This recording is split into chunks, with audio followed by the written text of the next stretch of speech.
ഒറ്റ ലാക്കോടുകൂടി സർക്കാരുമായി ബന്ധപ്പെട്ടുള്ള ഉദ്യോഗസ്ഥന്മാരും ആ സമരത്തിന്റെ ജനശ്രദ്ധ തിരിച്ചുവിട്ടിട്ടുള്ള ആസൂത്രിതമായിട്ടുള്ള ശ്രമമാണ് നടത്തിയത്.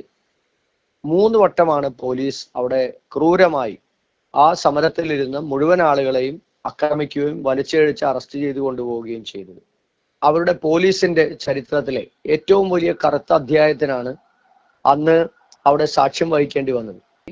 കോടതിക്കകത്ത് നിന്ന് മജിസ്ട്രേറ്റ് ഒരു കാരണവശാലും അറസ്റ്റ് ചെയ്യാൻ പാടില്ല എന്ന് പോലീസിനോട് വിളിച്ചു പറഞ്ഞു. ഞങ്ങൾക്ക് ജാമ്യം തന്ന ജാമ്യത്തിന്റെ ബെയിൽ ബോണ്ട് പോലും ഞങ്ങൾ ഒപ്പിട്ടിട്ടില്ല.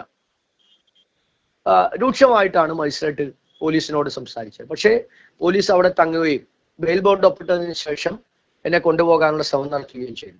ജാമ്യം അനുവദിച്ചത് അറിഞ്ഞ പോലീസ് തൊട്ടടുത്ത നിമിഷം ഡിവൈഎസ്പിക്കെതിരായി കയ്യേറ്റം നടത്തി എന്ന് പറഞ്ഞ് 4മതൊരു കേസ് കൂടി കോടതിയിൽ ഹാജരാക്കി. സത്യത്തിൽ പോലീസുകാർ ഇന്ന് CPM-ന്റെ കൊട്ടേഷൻ സംഘങ്ങളായി മാറിയിരിക്കുകയാണ്. മുഖ്യമന്ത്രിയും മുഖ്യമന്ത്രിയുടെ ഓഫീസ് കേന്ദ്രീകരിച്ചും നടക്കുന്ന ഈ ഉപജാപക സംഘങ്ങളുടെ പ്രവർത്തനമാണ് ഇത്തരത്തിൽ പോലീസിനെ കൊണ്ട് ദാർഢ്യവും ധിക്കാരവും നിറഞ്ഞ ഭാഷയിൽ പൊതുപ്രവർത്തകർക്ക് DCC പ്രസിഡന്റിനെതിരായി പോലും പ്രതികരിപ്പിക്കേണ്ടി വരുന്നത്. അത് മുഖ്യമന്ത്രിയുടെ ഓഫീസ് കേന്ദ്രീകരിച്ച് തന്നെയാണ്. പക്ഷെ ഇതുകൊണ്ടൊന്നും ഞങ്ങളെ ഒരു ചുക്കും ചെയ്യാൻ സാധിക്കില്ല, ഒന്നും ചെയ്യാൻ സാധിക്കില്ല. ഇതിനേക്കാൾ അതിശക്തമായ രീതിയിൽ തിരിച്ചടിക്കാനുള്ള കഴിവ് എറണാകുളത്തെ കോൺഗ്രസിനുണ്ട്, ഞങ്ങളുടെ നേതാക്കന്മാർക്കുണ്ട്. അപ്പൊ അതുകൊണ്ട് ഭയപ്പെടുത്താനും ഭീഷണിപ്പെടുത്താനും സർക്കാർ തുനിഞ്ഞാൽ പരാജയം സർക്കാരിനായിരിക്കും. അത് രാഷ്ട്രീയപരമായും നിയമപരമായും സർക്കാരിന് പരാജയപ്പെട്ടത് അനുഭവങ്ങളുടെ വെളിച്ചത്തിൽ ഞങ്ങൾ ചൂണ്ടിക്കാണിക്കപ്പെടും. നമസ്കാരം. ഈ അടുത്ത ദിവസമാണ് കോതമംഗലത്ത് വൻതോതിൽ പോലീസ് വേട്ടയ്ക്ക് എറണാകുളം DCC പ്രസിഡന്റ് മുഹമ്മദ് റിയാസ് വിധേയനായത്. നേര്യമംഗലത്ത് ഒരു സ്ത്രീയെ കാട്ടാന കുത്തിക്കൊന്നതിൽ ജനരോഷം ഉണരുകയും അതിന് നേതൃത്വം കൊടുക്കുകയും അങ്ങനെ ഗവൺമെന്റിനെതിരെ ശക്തമായി സമരം നടത്തിയ സന്ദർഭത്തിൽ പോലീസ് അവിടെ അതിക്രൂരമായാണ് വേട്ടയാടിയത്. ആന വന്ന് കുത്തിക്കൊന്നതിനേക്കാൾ ഭീകരമായ രൂപത്തിൽ പോലീസ് അവിടെ ജനങ്ങളെ വേട്ടയാടിയപ്പോൾ ആ കൊല്ലപ്പെട്ട മൃതദേഹം വലിച്ചിഴച്ച് പോലീസ് കൊണ്ടുപോയപ്പോൾ അതിനെതിരെ ശക്തമായ പ്രതിരോധം തീർത്തത് മുഹമ്മദിന്റെ നേതൃത്വത്തിലുള്ള കോൺഗ്രസ്സുകാരായിരുന്നു. എന്നാൽ ഇതിൽ ശക്തമായ നടപടിയാണ് പോലീസ് കൈക്കൊണ്ടത്. തിരുവനന്തപുരത്ത് മുഖ്യമന്ത്രിയുടെ ഓഫീസിൽ നിന്ന് ഉള്ള നിർദ്ദേശപ്രകാരം P. ശശിയുടെയും ADGP അജിത് കുമാറിൻ്റെയും നിർദ്ദേശപ്രകാരം അറസ്റ്റ് ചെയ്ത് ജയിലിലടക്കാനുള്ള തുടർച്ചയായുള്ള കാര്യങ്ങളാണ് പിന്നീട് കണ്ടത്. അർദ്ധരാത്രി അദ്ദേഹത്തെ ഒരു ചായ കുടിക്കുമ്പോൾ അവിടെ നിന്ന് വലിച്ചഴിച്ച് അറസ്റ്റ് ചെയ്ത് കൊണ്ടുപോയി. തുടർന്ന് അദ്ദേഹത്തിന് രാത്രി മാത്യു കുഴൽനാടനും അദ്ദേഹത്തിനും കോടതി ജാമ്യം അനുവദിച്ചു. താൽക്കാലിക ജാമ്യം അനുവദിച്ച് പിന്നീട് കോടതിയിൽ നേരിട്ട് പോയി സ്ഥിരം ജാമ്യത്തിന് എത്തിയപ്പോൾ അവിടെ നിന്ന് ജാമ്യം കിട്ടി ഇറങ്ങിയപ്പോൾ പിന്നീടും പോലീസ് അറസ്റ്റ് ചെയ്യാൻ നീക്കം നടത്തുകയുണ്ടായി. അവിടെ നിന്ന് ഓടിക്കയറി കോടതിക്കുള്ളിൽ കയറിയ മുഹമ്മദ് റിയാസിന് വീണ്ടും ജാമ്യം അനുവദിച്ചെങ്കിലും വീണ്ടും പുതിയ കേസുമായി പോലീസ് എത്തി. അങ്ങനെ കോതമംഗലം പോലീസ് പിണറായി വിജയന്റെ ചട്ടുകമായി പ്രവർത്തിക്കുകയും എല്ലാ ജനാധിപത്യ മൂല്യങ്ങളും ചവിട്ടി തെറിപ്പിക്കുകയുമായിരുന്നു. ഇപ്പോഴിതാ മുഹമ്മദ് ക്രൈമിനോട് അവിടെ നടന്ന കാര്യങ്ങൾ വെട്ടിത്തുറന്ന് പറയുകയാണ്. ഒരു പൊതുപ്രവർത്തകനും ഇത്തരത്തിൽ അനുഭവം ഉണ്ടാകരുത്, ഒരു ഗവൺമെൻറ്റും ഇത്തരത്തിൽ മാഫിയ ഏജന്റായി പ്രവർത്തിക്കരുത് എന്നാണ് അദ്ദേഹം പറഞ്ഞിരിക്കുന്നത്. അദ്ദേഹത്തിന്റെ പൂർണ്ണമായ വാക്കുകളിലേക്ക് നമുക്ക് പോകാം. നേര്യമംഗലത്ത് കാട്ടാന ചവിട്ടിക്കൊന്ന ഇന്ദിരാമ എന്ന 70 വയസ്സിനോട് അടുപ്പിച്ച ഒരു വൃദ്ധയായ മാതാവിന്റെ മരണവുമായി ബന്ധപ്പെട്ടാണ് കോതമംഗലത്ത് മരണപ്പെട്ടവരുടെ വീട്ടുകാരുടെ ആവശ്യപ്രകാരം മൃതദേഹവുമായി ഞങ്ങൾ ജനപ്രതിനിധികളും ഞങ്ങളെല്ലാവരും ഒരുമിച്ച് ചേർന്ന് ഒരു വലിയ പ്രതിഷേധം നടത്തിയത്. എല്ലാ ദിവസങ്ങളിലും വന്യജീവികളുടെ അക്രമം മൂലം നിരവധി ആളുകളാണ് കേരളത്തിൽ മരണപ്പെടുന്നത്. സർക്കാരിന്റെ നിസ്സംഗതയും നിഷ്ക്രിയത്വവുമാണ് ഈ മരണത്തിന്റെ ഉത്തരവാദികൾ. സർക്കാർ യാതൊരു തരത്തിലുള്ള നടപടികളും സ്വീകരിക്കാതെ വനം വകുപ്പും മുഖ്യമന്ത്രിയും ജനങ്ങളെ മരണത്തിലേക്ക് തള്ളിവിടുന്ന ഒരു സമീപനം സ്വീകരിക്കുന്നതിനെതിരെയുള്ള ഒരു കനത്ത പ്രതിഷേധമായിരുന്നു അത്. മരണപ്പെട്ടവരുടെ കുടുംബം, അവരുടെ അമ്മ നഷ്ടപ്പെട്ടെങ്കിലും ബാക്കി താമസിക്കുന്ന മകനും അവരുടെ മക്കളും അതുപോലെ അവരുടെ ഭർത്താവും അവരുടെ ബന്ധുമിത്രാദികളും ഉൾപ്പെടെയുള്ള ആളുകൾ ഇപ്പോഴും ഭീതിയുടെ തണലിലാണ് ഇപ്പോഴും കഴിയുന്നത്. സ്വാഭാവികമായും അവരുടെ ജീവൻ നിലനിർത്തേണ്ടതുണ്ട്. സ്വന്തം അമ്മയുടെ ഭൗതിക ശരീരം സമരങ്ങൾക്ക് സാക്ഷ്യമാകാനായി അവരെടുത്ത ആ തീരുമാനം അത് ആ നാടിന്റെ ജനങ്ങളോടുള്ള അവരുടെ പ്രതിബദ്ധതയാണ് തെളിയിക്കപ്പെട്ടത്. ആ സമരം ഞങ്ങൾ മുന്നോട്ട് കൊണ്ടുപോകുമ്പോൾ ദുഷ്ടലാക്കോടുകൂടി സർക്കാരുമായി ബന്ധപ്പെട്ടുള്ള ഉദ്യോഗസ്ഥന്മാരും ആ സമരത്തിന്റെ ജനശ്രദ്ധ തിരിച്ചുവിട്ടിട്ടുള്ള ആസൂത്രിതമായിട്ടുള്ള ശ്രമമാണ് നടത്തിയത്.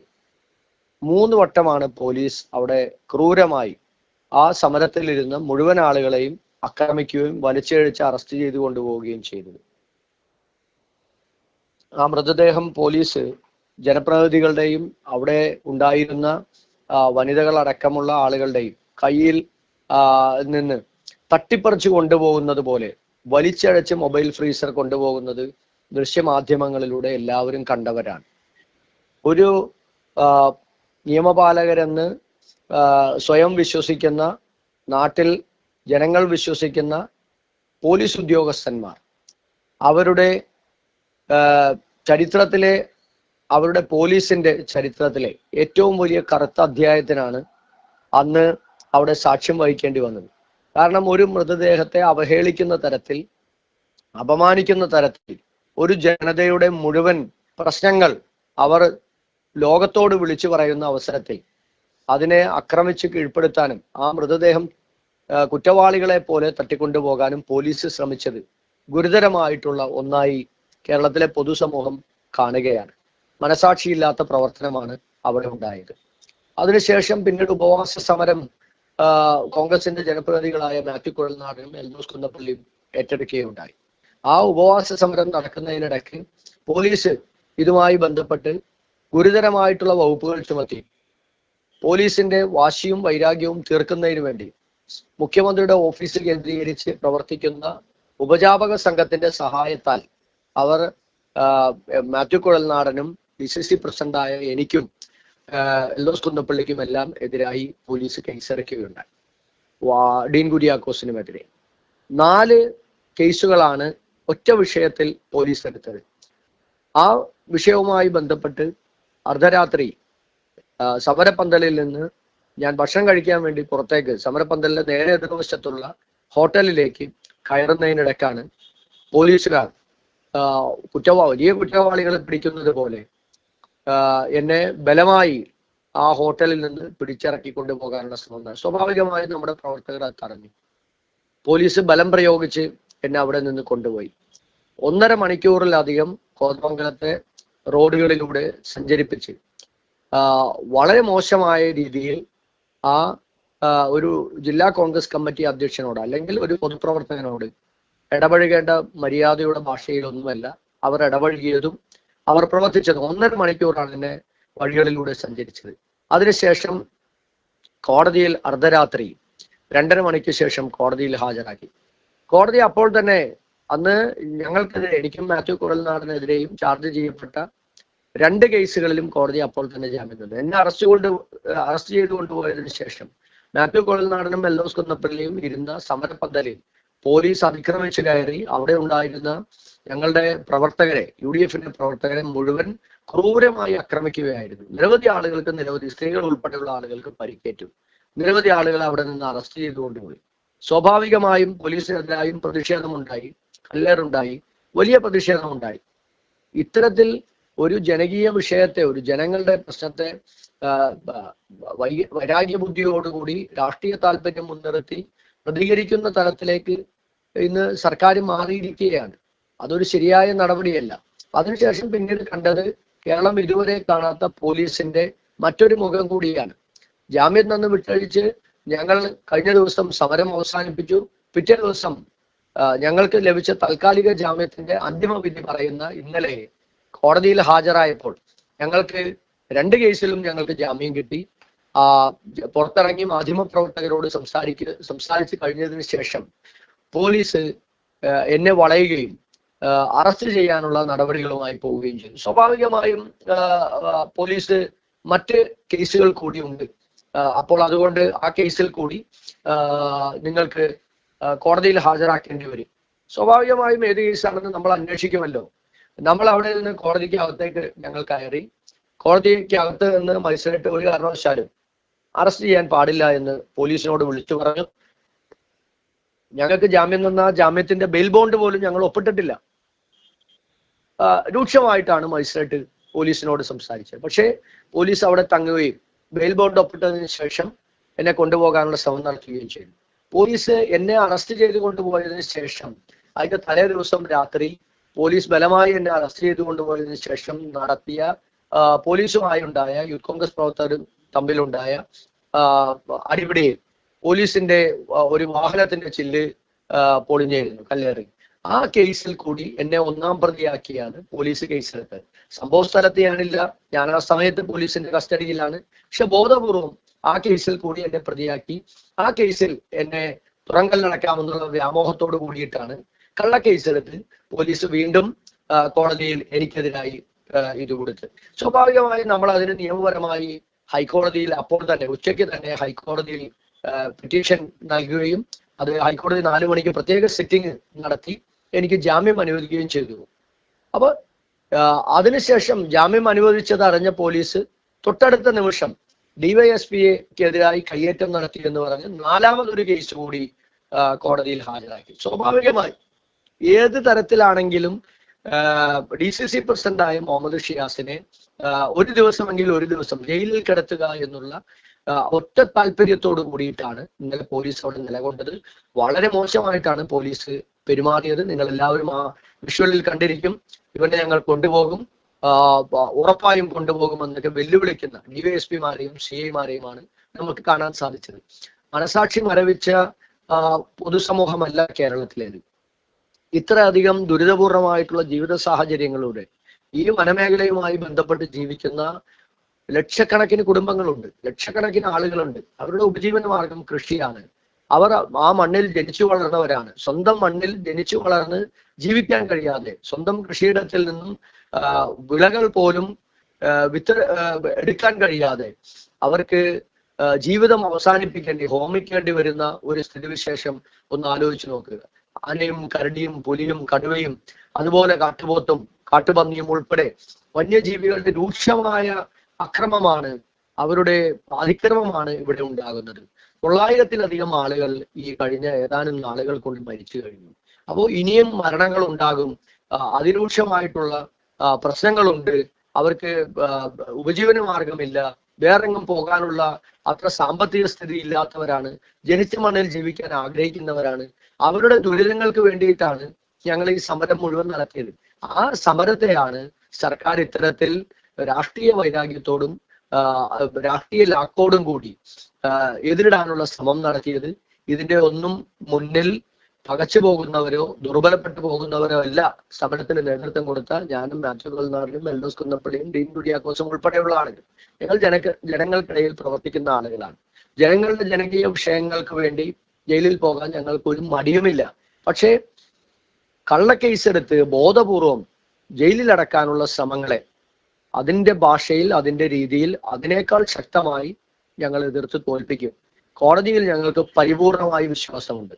കോടതിക്ക് കാര്യങ്ങളെല്ലാം ബോധ്യപ്പെട്ടു. 3-4 വകുപ്പുകൾ, ജാമ്യമില്ലാത്ത വകുപ്പുകൾ ഇട്ട് കേസെടുത്തെങ്കിലും അത് കോടതിയിൽ തന്നെ വിശദീകരിക്കാൻ കഴിയാതെ, പ്രോസിക്യൂട്ടർക്ക് വിശദീകരിക്കാൻ കഴിയാതെ രൂക്ഷമായ കോടതിയുടെ വിമർശനങ്ങളാണ് പോലീസിന് ഏറ്റുവാങ്ങേണ്ടി വന്നത്. ഇത് കേരളത്തിന്റെ ചരിത്രത്തിൽ പോലീസിന്റെ ഏറ്റവും മോശമായിട്ടുള്ള ഒരു ഏട് കൂടിയിട്ടാണ്. ഇതിനെ രാഷ്ട്രീയപരമായും നിയമപരമായും ഞങ്ങൾ നേരിടും. ഇവിടെ ഒരു ചോദ്യം, വളരെ പ്രധാനപ്പെട്ട ചോദ്യം. താങ്കളെ പോലുള്ള എറണാകുളം ജില്ലാ DCC പ്രസിഡന്റിനെ, ഏറ്റവും ശക്തനായ ഒരാളെ ഇങ്ങനെ പോലീസ് അറസ്റ്റ് ചെയ്യാൻ ശ്രമിക്കുന്നത്, നിരന്തരമായിട്ട് അറസ്റ്റ് ചെയ്യാൻ ശ്രമിക്കുക, ബലം പ്രയോഗിച്ച് വലിച്ചഴിച്ച് കൊണ്ടുപോവുക, അത്തരം കാര്യങ്ങളൊക്കെ അരങ്ങേറുന്നത് ഇവിടുത്തെ പോലീസുകാരുടെ മാത്രം താല്പര്യം കൊണ്ടാണോ? ഇത്തരത്തിലുള്ള വിഷയങ്ങളിൽ DCC പ്രസിഡന്റിനെതിരായിട്ടുണ്ടാകുന്ന കള്ളക്കേസുകളും അതിക്രമങ്ങളും ഈ സർക്കാരിനെതിരായി ഞങ്ങളുടെ നാവുകളിൽ നിന്ന് വരുന്ന രൂക്ഷമായ പ്രതിഷേധത്തിന്റെ ഭാഗവും ഞങ്ങൾ സംഘടിച്ചെത്തുന്നതും മാത്രമാണ്. അപ്പോൾ ജില്ലയിൽ നിന്നുള്ള വ്യവസായ മന്ത്രിയായിട്ടുള്ള P രാജീവും മുഖ്യമന്ത്രിയുടെ ഓഫീസ് കേന്ദ്രീകരിച്ചുള്ള ഈ ഉപജാപക സംഘങ്ങളും ഇതിനെതിരായി എത്രയോ നാളുകളായി ഞങ്ങൾക്കെതിരായി ഈ തുറങ്കലിലടക്കാനും ഞങ്ങളെ ദുർബലപ്പെടുത്താനുമുള്ള ശ്രമങ്ങൾ നടത്തുന്നു. അപ്പോൾ ഇതൊക്കെ ആസൂത്രണത്തിന്റെ ഭാഗമാണ്. രാഷ്ട്രീയ പ്രവർത്തകർക്കും പൊതുപ്രവർത്തകർക്കും അഭിപ്രായം പറയാനും പ്രതിഷേധിക്കാനും പ്രതികരിക്കാനും കഴിയാത്ത സ്ഥിതിയിലേക്ക് കൊണ്ടുപോവുക എന്നുള്ളതാണ് ഇപ്പോൾ സർക്കാരിന്റെ ഒരു നയം. പിണറായി വിജയൻ എന്ന് പറയുന്ന ഏകാധിപതിയായ ഒരു കമ്മ്യൂണിസ്റ്റുകാരന്റെ അദ്ദേഹത്തിന്റെ ശരീരഭാഷയും അദ്ദേഹത്തിന്റെ നാവിൽ നിന്ന് വരുന്നതും ഇത്തരത്തിലുള്ള സമീപനങ്ങളാണ്. ആ സമീപനങ്ങളുടെ പിന്തുടർച്ചയാണ് ഉപജാപക സംഘത്തിന്റെ നേതൃത്വത്തിൽ പോലീസിനെ കൊണ്ട് ഈ അടിമപ്പണി ചെയ്യിക്കുന്നത്. സത്യത്തിൽ പോലീസുകാർ ഇന്ന് CPM-ന്റെ കൊട്ടേഷൻ സംഘങ്ങളായി മാറിയിരിക്കുകയാണ്. മര്യാദയുടെ ഭാഷയില്ല, നിയമത്തിന്റെ പിൻബലം അവർക്ക് ആവശ്യമില്ല, അവർക്ക് യഥാർത്ഥ വസ്തുതകൾ അവർക്ക് മനസ്സിലാക്കേണ്ടതില്ല. പക്ഷേ ഓഫീസുകളിൽ CPM ഓഫീസുകളിൽ നിന്ന് വരുന്ന തിട്ടൂരത്തിന് വിധേയമായി പ്രവർത്തിക്കുക എന്നുള്ളത് മാത്രമായി ഈ പറയുന്ന ആളുകളുടെ പ്രവർത്തനങ്ങൾ മാറിയിരിക്കുന്നു. നാളെ ആരെങ്കിലും കാക്കിയിട്ട പോലീസുകാരനെ അനുസരിക്കാതിരുന്നാൽ, നിയമവിധേയമായി അനുസരിക്കാതിരുന്നാൽ നമുക്ക് എങ്ങനെ കുറ്റം പറയാൻ കഴിയും? കാരണം അത്തരത്തിലാണ് പോലീസുകാരുടെ പെരുമാറ്റവും രീതിയും. അവർ അത്തരത്തിലാണ് ജനങ്ങളോട് പെരുമാറുന്നത്. ഇരട്ട നീതിയാണ്. CPM-നും അക്രമകാരികളായിട്ടുള്ള ക്രിമിനൽസ് ആയിട്ടുള്ള സമൂഹത്തിൽ ഏറ്റവും കൂടുതൽ ആളുകൾക്ക് ഉപദ്രവം ഉണ്ടാക്കുന്ന SFI-യെയും DYFI-യെയും ക്രിമിനൽ സംഘത്തെയും അവർക്കൊരു നിയമം, മറുഭാഗത്ത് ജനങ്ങൾക്ക് വേണ്ടി സംസാരിക്കുന്ന യൂത്ത് കോൺഗ്രസിനും കോൺഗ്രസിനും UDF-കാർക്കും വേറൊരു നിയമം. അത്തരത്തിലുള്ള സമീപനം സ്വീകരിക്കുന്നത് സമൂഹത്തിൽ ഉണ്ടാക്കാവുന്ന പോലീസിന്റെ വിശ്വാസ്യതയ്ക്ക് ഉണ്ടാക്കാവുന്ന ആഘാതം ചെറുതല്ല. അത് നാളുകളിൽ സർക്കാരിനും പോലീസിനും ബോധ്യപ്പെടും എന്നുള്ളതാണ് ഞങ്ങളുടെ അഭിപ്രായം. എന്റെ ഒരു ചോദ്യം, താങ്കളെ പോലുള്ള സമുന്നതനായ ഒരു DCC പ്രസിഡന്റിനെ ജനങ്ങൾ ഏറ്റവും ശക്തിയുള്ള, ഏറ്റവും കോൺഗ്രസിന് ശക്തിയുള്ള ഒരു സ്ഥലത്ത്, അതും സെൻസിറ്റീവ് ആയ ഒരു ഇഷ്യൂവിൽ ഇങ്ങനെ ക്രൂരമായ രൂപത്തിൽ താങ്കളെ വേട്ടയാടുന്നതിന് ഇത് പിണറായി വിജയൻ അറിയാതെ നടത്തുമോ?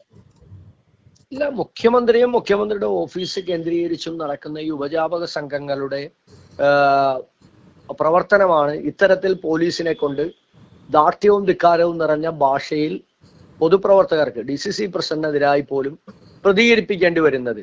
അത് മുഖ്യമന്ത്രിയുടെ ഓഫീസ് കേന്ദ്രീകരിച്ച് തന്നെയാണ്. ഈ സർക്കാർ അധികാരത്തിൽ വന്നതിന് ശേഷം, തുടർ ഭരണം കിട്ടിയതിനു ശേഷം, തൃക്കാക്കര ഉപതെരഞ്ഞെടുപ്പ് മുതൽ എറണാകുളം ജില്ലയിലുണ്ടായ കോൺഗ്രസിന്റെ ശക്തമായ, UDF-ന്റെ ശക്തമായ സംഘടനാ സംവിധാനത്തോടും ആ രീതിയിലുള്ള പ്രവർത്തനത്തോടും ഉപതെരഞ്ഞെടുപ്പുകളിലാണെങ്കിലും അതുപോലെ തന്നെ സംഘടനാ പ്രവർത്തനത്തിലാണെങ്കിലും പൊതുവിഷയങ്ങളിലാണെങ്കിലും, ഞങ്ങളിപ്പോൾ കിൻഫ്രയിലേക്ക് വ്യാവസായിക ആവശ്യത്തിന് വേണ്ടി കുടിവെള്ളം ഉപയോഗിക്കേണ്ടത് അത് വ്യാവസായിക ആവശ്യത്തിന് കൊണ്ടുപോകുമ്പോൾ ഞങ്ങൾ പ്രതികരിക്കുന്നു. അവിടെ ഞങ്ങൾ സമരത്തിന് ജനപ്രതിനിധികൾ ഞാൻ ഉൾപ്പെടെയുള്ള ആളുകൾ അവിടെ ചെല്ലുന്നു. അതുപോലെ തന്നെ സമൂഹത്തിലുണ്ടാകുന്ന വിവിധങ്ങളായിട്ടുള്ള വിഷയങ്ങളുമായി ബന്ധപ്പെട്ട് വലിയ സമരങ്ങൾക്ക് നേതൃത്വം നൽകുന്നു. ഈ വന്യജീവിയുമായി ബന്ധപ്പെട്ട്, വന്യജീവിയുമായി ബന്ധപ്പെട്ടുള്ള വിഷയങ്ങൾക്ക് നേതൃത്വം നൽകുന്നു. ഇത്തരത്തിലുള്ള സമരങ്ങളെ സർക്കാർ ഭയപ്പെടുകയാണ്. അപ്പൊ സ്വാഭാവികമായും സർക്കാരിനെതിരായി വരുന്ന ഇത്തരത്തിലുള്ള നാവുകളെ പിഴുതെടുക്കാനുള്ള ആസൂത്രിതമായിട്ടുള്ള ശ്രമത്തിന്റെ ഭാഗം തന്നെയാണ് പിണറായി വിജയന്റെ ഇത്തരത്തിലുള്ള പ്രവർത്തനങ്ങൾ. താങ്കളെ പിണറായി വിജയൻ ഇത്രയധികം പേടിക്കുന്നത് എന്തുകൊണ്ടാണ്? അതുകൊണ്ടാണല്ലോ ഈ താങ്കളെ മാത്രം തെരഞ്ഞെടുത്ത് ഇങ്ങനെ കള്ളക്കേസ് തുടർച്ചയെടുത്തുകൊണ്ട് ഒരു ഗവൺമെന്റും കാണിക്കാത്ത, പോലീസും കാണിക്കാത്ത കാര്യമാണല്ലോ ഇപ്പം കാണിച്ചിരിക്കുന്നത്.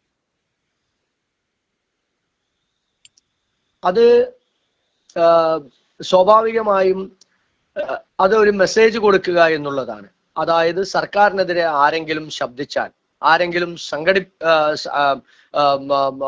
സംഘടനയ്ക്ക് നേതൃത്വം നൽകിയാൽ, അല്ലെങ്കിൽ ഏതെങ്കിലും സമരപരിപാടികൾക്ക് നേതൃത്വം നൽകിയാൽ ഇതായിരിക്കും നിങ്ങളുടെ അവസ്ഥ, ഏത് തരത്തിലാണെങ്കിലും സർക്കാർ അവരെ പൂട്ടിക്കളയും എന്നുള്ള രീതിയിലുള്ള ഒരു സമീപനമാണ് സർക്കാരിൻ്റെതെന്ന് സൂചന നൽകുന്നതിന് വേണ്ടിയിട്ടാണ് ആസൂത്രിതമായി ഞങ്ങളെ പോലെയുള്ള ആളുകളെ ഭീഷണിപ്പെടുത്താനും ഭയപ്പെടുത്താനും സർക്കാർ ഇറങ്ങിത്തിരിച്ചിരിക്കുന്നത്. പക്ഷെ ഇതുകൊണ്ടൊന്നും ഞങ്ങളെ ഒരു ചുക്കും ചെയ്യാൻ സാധിക്കില്ല, ഒന്നും ചെയ്യാൻ സാധിക്കില്ല.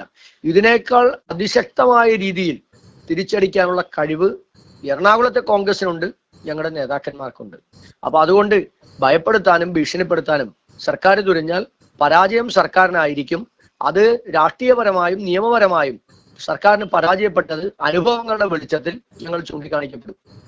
ശരിക്കും പറഞ്ഞാൽ താങ്കളെ ഒരു ധീരവീര പോരാട്ട നായകനാക്കി ഒരൊറ്റ ദിവസം കൊണ്ട് പിണറായി വിജയൻ വളർത്തിയില്ലേ? അതിന് പിണറായി വിജയനോട് താങ്ക്സ് പറയല്ലേ വേണ്ടേ? രാഷ്ട്രീയ പ്രവർത്തനത്തിൽ, പൊതുപ്രവർത്തന രംഗത്ത് നമ്മളെ അംഗീകരിക്കുന്നത് ജനങ്ങളാണ്, പൊതുസമൂഹമാണ്. അത് നമ്മളെടുക്കുന്ന നിലപാടുകളും നമ്മൾ ആ കാര്യത്തിലെ നമ്മുടെ സത്യസന്ധമായ ഇടപെടലും നമ്മൾ ജനങ്ങളോടുള്ള നമ്മളുടെ സമീപനവുമാണ് ജനങ്ങൾക്കിടയിൽ നമ്മൾക്ക് സ്വീകാര്യത ഉണ്ടാക്കുന്നത്. രാഷ്ട്രീയ പ്രവർത്തകരും പൊതുപ്രവർത്തകരുമായിട്ടുള്ള ആളുകൾ സാധാരണക്കാരുടെ വിഷയങ്ങൾ ഏറ്റെടുത്ത് അത് ഏതറ്റം വരെ പോയി അവർക്ക് നീതി വാങ്ങിക്കൊടുക്കാനുള്ള സമീപനം സ്വീകരിക്കുമ്പോൾ ഒരു പിണറായി വിജയനും വേണ്ട, അത് പൊതുസമൂഹം അത്തരത്തിലുള്ള ആളുകളെ അംഗീകരിക്കപ്പെടുക തന്നെ ചെയ്യും. ഒരു സംശയവും വേണ്ട. ഞങ്ങൾ ഈ സമരം നടത്തിയത് കൊണ്ട് 5 ലക്ഷം രൂപ കൊടുക്കുമെന്ന് വന്ന പി രാജീവിന് ആ കുടുംബത്തിന് അന്ന് 10 ലക്ഷം രൂപയുടെ ചെക്ക് കൈമാറേണ്ടി വന്നു. അവിടെ 2.5 കിലോമീറ്റർ ഫെൻസിങ് 15 ദിവസക്കാലം കൊണ്ട് മന്ത്രി പൂർത്തീകരിക്കുമെന്ന് പറഞ്ഞു. RRTയുടെ പ്രത്യേക സംഘത്തിന്റെ നിരീക്ഷണം ആ മേഖലയിൽ നിരന്തരം ഉണ്ടാകുമെന്ന് സർക്കാരിന് സമ്മതിക്കേണ്ടി വന്നു. ആ കുടുംബത്തിലെ ഏതെങ്കിലും ഒരു കുട്ടിക്ക് ജോലി കൊടുക്കാൻ സർക്കാരിന് ആ രീതിയിലേക്ക് വഴങ്ങേണ്ടി വന്നു. അത് മാത്രമല്ല, കേരളത്തിൽ ഇതൊരു പൊതു ദുരന്തമായി പ്രഖ്യാപിക്കാനുള്ള നടപടിയായി സർക്കാരിന് അത് സ്വീകരിക്കേണ്ടി വന്നു. അപ്പൊ എത്ര രീതിയിലുള്ള സമരങ്ങൾ, എത്ര രീതിയിലുള്ള നടപടികൾക്കാണ് ഈ സമരം കൊണ്ട് സാധ്യമായത്. അപ്പൊ അത് സമരം ഏറ്റെടുത്തതും സമരം വിജയിപ്പിച്ചതും ജനങ്ങളാണ്, അതുമായി ബന്ധപ്പെട്ടുള്ള ആളുകളാണ്, എല്ലാവർക്കും നേതാക്കന്മാരാണ്, ജനപ്രതിനിധികളാണ്. എല്ലാവർക്കും അതിന്റെ ക്രെഡിറ്റ് ഉണ്ട്, എല്ലാവർക്കും അതിന്റെ അംഗീകാരം പൊതുസമൂഹത്തിൽ നിന്നുണ്ടാകും.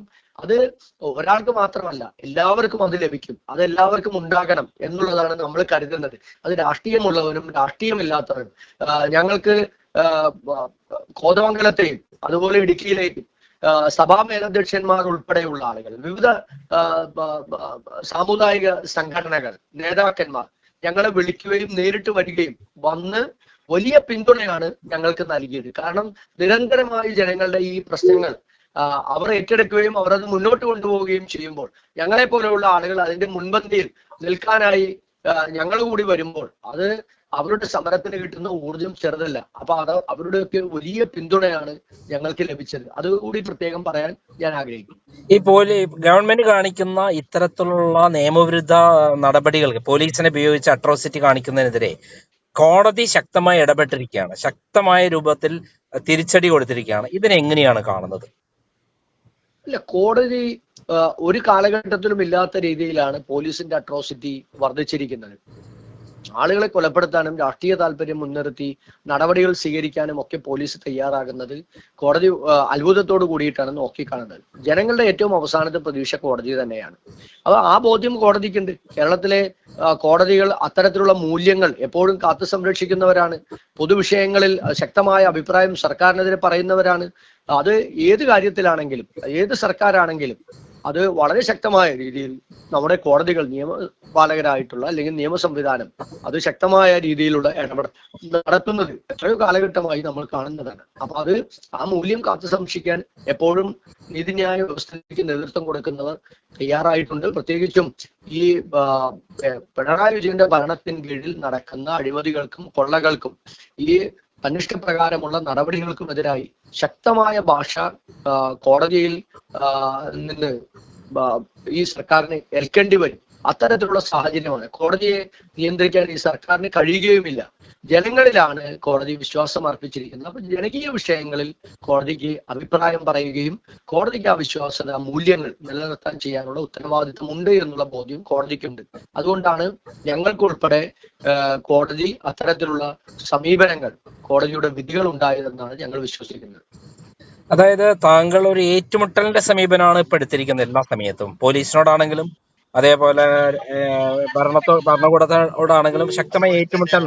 ഈ വിധിക്ക് ശേഷം ഈ താങ്കൾക്കെതിരെ ഇന്നലെ ഉണ്ടായത് കേരളത്തിൽ ഇന്നേ വരെ ഉണ്ടാവാത്ത ഒരു പോലീസ് അതിക്രമം തന്നെയാണ്. ആ അതിക്രമത്തിൽ താങ്കൾ തളരാതെ ശക്തനായി വീണ്ടും മുന്നോട്ട് പോവുകയാണോ ചെയ്യുന്നത്, അല്ലെങ്കിൽ തൽക്കാലം പിന്നോട്ട് വെക്കുക എന്നുള്ള സമീപനം അങ്ങനെ എന്തെങ്കിലും ഉണ്ടോ? ഒരിക്കലുമില്ല. സർക്കാരിനും ഈ ജനവിരുദ്ധമായിട്ടുള്ള സർക്കാരിന്റെ നയങ്ങൾക്കുമെതിരായി ശക്തമായ പോരാട്ടം, ഇതിനേക്കാൾ ശക്തമായി, ഇതിനേക്കാൾ ജനകീയമായി ഈ സമരങ്ങളെയെല്ലാം ഞങ്ങൾ മുന്നോട്ട് കൊണ്ടുപോകും. ഈ സർക്കാർ പേപ്പിടി കാണിച്ച് ഞങ്ങളെ ഭയപ്പെടുത്താമെന്നൊന്നും സർക്കാർ കരുതണ്ട. സർക്കാരിന്റെ പോലീസിനെ ഉപയോഗിച്ച്, നിയമപാലകരായിട്ടുള്ള ആളുകളെ ഉപയോഗിച്ച് നടത്തുന്ന ഈ രാഷ്ട്രീയ കോമാളിത്തരങ്ങൾ കേരളത്തിലെ ജനങ്ങൾ ഓരോ ദിവസവും കണ്ടുകൊണ്ടിരിക്കുകയാണ്. ഇത്തരത്തിലുള്ള പോലീസുകാരുടെ പ്രവർത്തനങ്ങൾ ജനങ്ങൾ നാണം കെട്ട് ജനങ്ങൾ അവരെ പഴി പറഞ്ഞുകൊണ്ടിരിക്കുകയാണ്. ഇത് നമ്മുടെ നിയമ സംവിധാനത്തെ മുഴുവൻ വെല്ലുവിളിക്കുകയും ദുർബലപ്പെടുത്തുകയും ചെയ്യുന്ന സമീപനമാണ് ഇത്. പോലീസുകാർ മനസ്സിലാക്കണ്ടേ, ഉയർന്ന ഉദ്യോഗസ്ഥന്മാര് അവരത് മനസ്സിലാക്കുന്നില്ല. അത് മനസ്സിലാക്കാത്തിടത്തോളം കാലം ഇവിടെ നിയമവാഴ്ച എന്ന് പറയുന്ന ഒരു സംവിധാനം അത് യാഥാർത്ഥ്യ ബോധത്തോടു കൂടി കൊണ്ടുപോകാൻ കഴിയില്ല എന്നുള്ളത് ഈ നാട്ടിൽ അനുഭവപ്പെടും, ഒരു സംശയവും വേണ്ട. അപ്പൊ അതുകൊണ്ട് സർക്കാർ ഇതൊക്കെ കാണിച്ച് ഈ കേസുകളെല്ലാം എടുത്ത്, നിരവധി കേസുകൾ എടുത്ത് ജയിലിലടക്കും അല്ലെങ്കിൽ തീർത്തു കളയും എന്നൊക്കെ പറഞ്ഞാൽ അതൊക്കെ കൊച്ചു പിള്ളേരോട് പോയി പറഞ്ഞാൽ പോലും രക്ഷപ്പെടില്ല കേരളത്തിൽ. ഇതിനെതിരായി വരും ദിവസങ്ങളിൽ അതിശക്തമായിട്ടുള്ള പോരാട്ടം ഉണ്ടാകും. ഭയപ്പെടുത്താനും ഭീഷണിപ്പെടുത്താനും ഞങ്ങളൊന്നും അത്തരത്തിൽ രാഷ്ട്രീയ പ്രവർത്തനം നടത്തി വന്നവരല്ല. സമരത്തിന്റെ തീച്ചൂളകളിൽ നിന്ന് അത്തരത്തിൽ രാഷ്ട്രീയ പോരാട്ടം തെരുവുകളിൽ നടത്തി ജനിച്ചു വളർന്ന് അങ്ങനെ വന്ന ആളുകളാണ് ഞങ്ങൾ. വിദ്യാർത്ഥി യുവജന കാലഘട്ടത്തിൽ അത്തരത്തിലുള്ള പ്രവർത്തനം നടത്തി ജനങ്ങളോട് ആത്മാർത്ഥതയും ബോധ്യവും ഞങ്ങൾ ഉയർത്തുന്ന വിഷയങ്ങളിൽ ജനങ്ങൾക്ക് താല്പര്യമുണ്ടെങ്കിൽ ആ സമരങ്ങൾ ഞങ്ങൾക്ക് വിജയിപ്പിക്കാൻ കഴിയും എന്നുള്ള ഉത്തമ വിശ്വാസമുണ്ട്. അത് പോലീസല്ല, പട്ടാളമല്ല, 1000 വിജയന്മാർ ഇറങ്ങി വന്നാലും അത് ഞങ്ങൾ വിജയിപ്പിച്ചിരിക്കും, സംശയവും വേണ്ട.